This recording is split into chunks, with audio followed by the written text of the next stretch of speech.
আমি এখন যেখানে দাঁড়িয়ে আছি দেখতে পাচ্ছেন সুন্দর প্রশস্ত পিচ ঢালাইয়ের রাস্তা, যেখানে প্রচুর যানবাহন চলাচল করতেছে।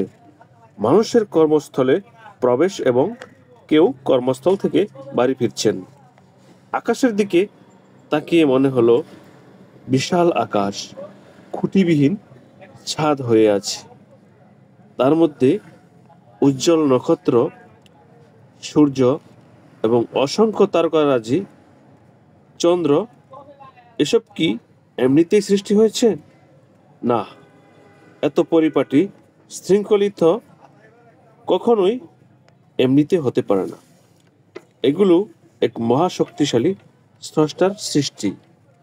আর সেই মহাশক্তিশালী স্রষ্টা যিনি, তিনিই হলেন আমার এবং আপনার আল্লাহ।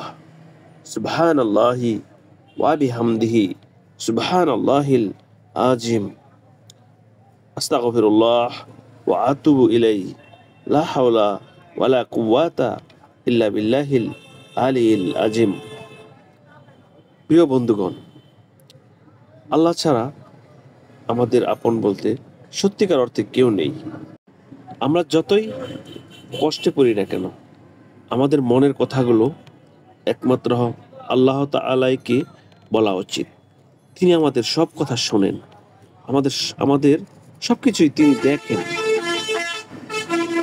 আমরা যতই হতাশায় গ্রস্ত হয়ে পড়ি না কেন, আমাদের বিপদ থেকে তিনি একমাত্র উদ্ধার করতে পারেন, আমার আপনার সত্তা।